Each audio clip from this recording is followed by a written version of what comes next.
Thank you, Mr. Speaker.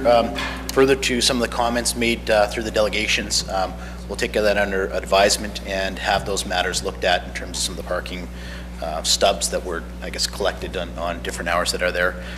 You know, with the business plan that is there, I think one thing that is very important is that there'll be public consultations.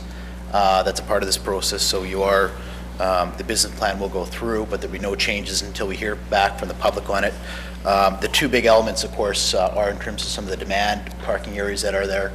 I think, you know, one could argue that from the downtown point of view, not only is, you know, vacancy is sometimes an issue where people are driving around and they can't find spots.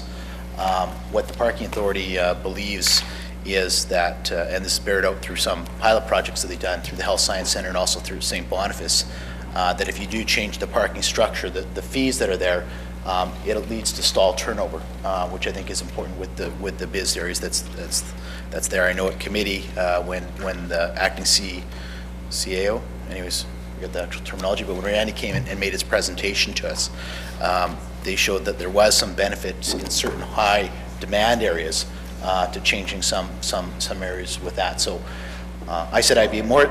Hang on. You know, so I think it's important that we have that public consultation session that's there.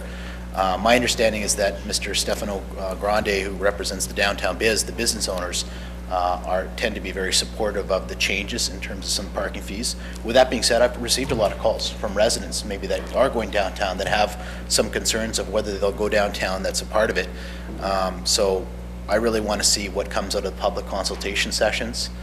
Maybe there's a middle ground we have with the fees. I know Councillor Brawadi might jump up here as well and say that parking fees haven't gone up since I think the early 90s, if I'm not mistaken. There hasn't been a change in terms of the venue that are there, but you know, I think we do have to listen to what the business community and the people that are saying there, because what they're saying is that a lot of times employees are parking down there and customers aren't able to drive up and you know, have that natural turnover. So it's actually hindering business as a part of it. But you know, once again, I think what's important is that public consultation piece, and I for sure want to hear what they have to say before any final decisions are made in terms of some parking fees or what goes up, what stays the same, or what levels are part of it. So I'm not sure if that answers all your questions, Councillor Smith, but with that, I'll stand down.